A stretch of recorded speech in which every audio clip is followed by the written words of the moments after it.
guys, welcome to my channel. This is a book and we're going to be doing a giveaway for it, so I'll give you information on that in just a few minutes, called The Ostrich and Other Lost Things. It's by Beth Hautala. I think that's how you pronounce her last name. I'm sorry if I'm mispronouncing it. It's the author of Waiting for Unicorns, and this is a really great book, and I'm going to just read you a little bit of it because it's really one of those books that's great for reading aloud. I just like the way the language is in it and the way it's written. So this is a book about a girl. It's about a sibling relationship between 11-year-old Olivia Grant, who has a knack for finding lost things. And one of the first things that she finds is her mother's ring that was given to her by her mother. And ironically, it sounds just like a ring that my mother had and passed down. Anyway, that was the first thing she found. And what's happened here is her brother, who has autism, lost his ostrich that, you know, is very comforting to him. And so that's where the book starts. And this is the author. She holds a degree in writing and rhetoric from Northwestern College. And she's the author of Waiting for Unicorns. She lives with her husband and 4 children in northern Minnesota, where she strives to write stories that tie the heart and the imagination together. And you can visit Beth at bethhautalabooks.com, and you can follow her on Twitter at Beth Hautala. So this book, if we look at the praise on the back, it says The Ostrich and Other Lost Things is a delicate, warm, textured novel that explores the wonder, pain, envy, and intimacy of sibling relationships. Written with a huge dose of compassion and vulnerability. Lost myself in this wonderful world. And that's what I mean. I can tell right away, just reading a few pages, if I really like the style of the way that it's written. And if it's one of those, like I said, I love reading aloud to my kids, especially chapter books. And so when I find one like this, I'm like, I just can't wait to dive into it with them. So there's the dedication from the author. And I'm just going to read to you the prologue. I couldn't find my brother's ostrich. I've been trying for a long time, and I was extraordinarily good at finding things. You are extraordinarily good at finding things, Olivia, said Mom. It's your superpower, said Dad. Your superpower, said my brother, and then he said superpower for the rest of the day, repeating it over and over until the words no longer had any meaning and was just a bunch of sounds. But superpower or not, Jacob's ostrich stayed missing, despite how hard and long I searched. I'll find it, Jacob, I promised him. I wasn't done looking. It was our secret. That's okay, Olivia, he said, but it wasn't. He wasn't. And as long as his ostrich stayed missing, I knew he would never be okay again. Okay, and I'm going to read you a little bit of chapter 1 here. So it's knowing and finding. First lost thing I ever found was a ring Mom had gotten from Grandma. It was beautiful, all silver and swirls, and there were diamonds too. I set it on this shelf right here, Mom said to me, pointing at the narrow shelf that hung on the wall by the hall mirror. And now it's gone. She rubbed the empty place on her finger where the ring should have been, but wasn't. I can't think what I did with it. I've looked everywhere. Mom's face told me something about lost things that day. Lost things matter. Sometimes even more, because they're lost. When you're searching for lost things, you have to change the way you're thinking. You can't just look for the item you've lost. You have to look for what things are not where they belong.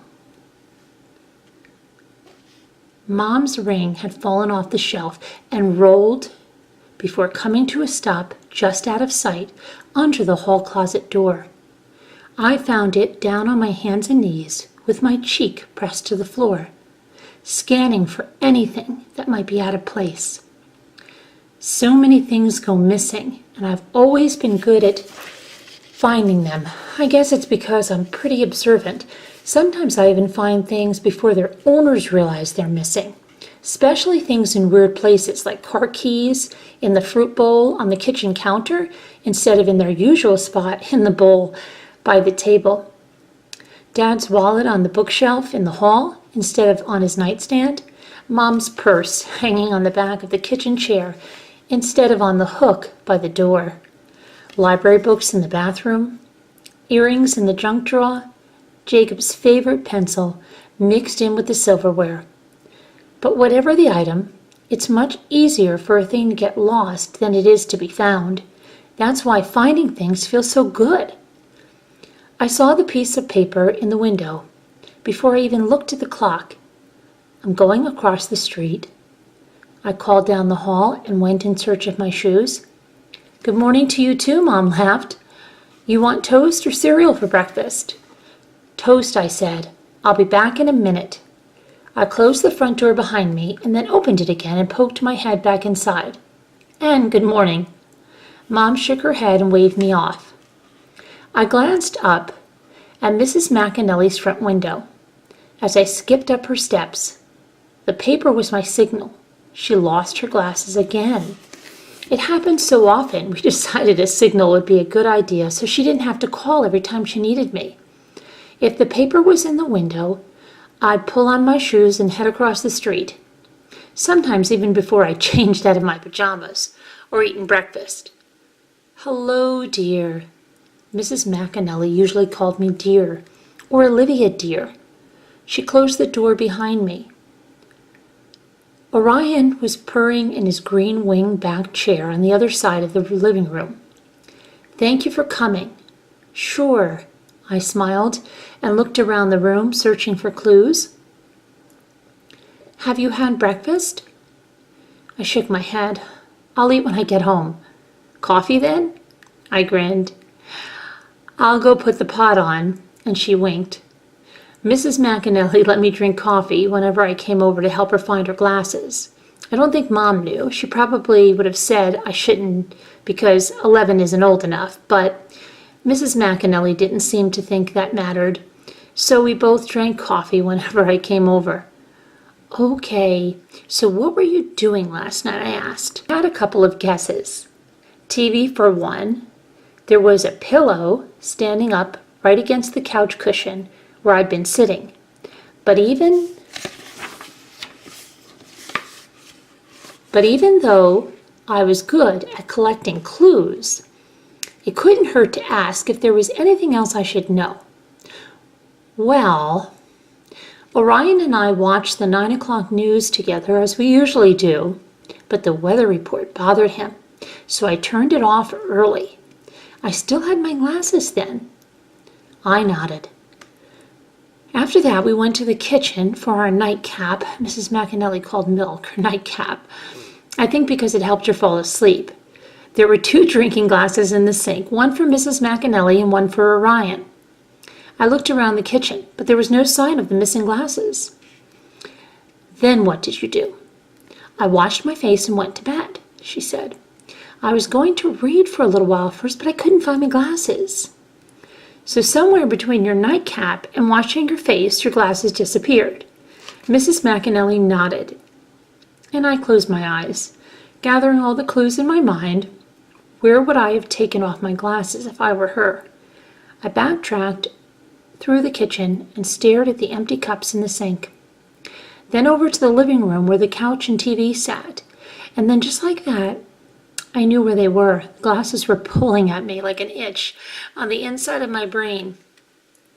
I walked back into the kitchen, opened the refrigerator, and sure enough, there they were, right next to the carton of milk. I pulled them out and handed them to Mrs. McAnally. She took them, shook her head, and smiled. You are a wonder, Olivia, she said. I shrugged, stuffed my hands into my pockets. I was hardly a wonder. Mostly it just felt good to be helpful. And I was happy to do something completely normal that had nothing to do with my brother Jacob. You probably would have found your glasses as soon as you went to the fridge for cream, I said, glancing at the coffee pot. I was just one step ahead of you. Well, you usually are, my dear. She set down a cup of coffee in front of me, and I filled it up with cream and sugar until it was the color of Orion's front paws. I ran back across the street to our house, which stretched out across the lawn like a cat in the morning sunshine. All one level, white with green shutters. How'd it go? Mom called. I let the screen door slam behind me once, twice, 3 times before coming to a close. Found him! I kicked off my shoes and padded barefoot into the kitchen. Of course you did. Mom smiled and set my breakfast on the table. You always do. Her voice was firm and convincing, like it usually was when she talked to me. But she was good at changing her voice and her face depending on whom she was talking to. She had a telephone voice and a voice she used when talking to Dad. She had a friend's voice, a work voice, a voice for Jacob, and a voice for me. Jacob was already at the table with his breakfast, a measuring cup full of cereal, a measuring cup full of milk, 2 empty bowls, a glass of orange juice, and 2 spoons. Eating was kind of like a game for Jacob. It all happened in his head before it happened in his mouth, so everything had to be a certain way. I sat down at the table with my peanut butter and banana toast and watched my brother. Into the first empty bowl went a half a cup of dry cereal and then half a cup of milk. He ate with his right hand, carefully, slowly, and then he drank half his orange juice. When he finished, he pushed the bowl and spoon aside, wiped his mouth on his napkin, and then took the second bowl and repeated the process. Only this time, he used his left hand. I didn't interrupt him because that just made him upset. Instead, I watched, just like I do every morning. And when he had finished eating, he picked up the dirty dishes and brought them to the sink, just like usual. Good morning, Olivia, he said finally, and the way he said it made you believe it was. He said my name carefully, like it was important, like it mattered. Good morning, Jacob, I said. Tell me something I've never heard before. This was our routine. My brother grinned. Did you know the teeth of the American beaver never stop growing? They must chew wood constantly to keep their teeth from growing out of their mouths and into their lips. I ran my tongue across my teeth. I didn't know that. Jacob, thank you, I said. You're welcome, he nodded and left the table. Jacob loved telling us new facts, and he did so a lot because he was very good at remembering things. But you could never really be sure what Jacob might tell you.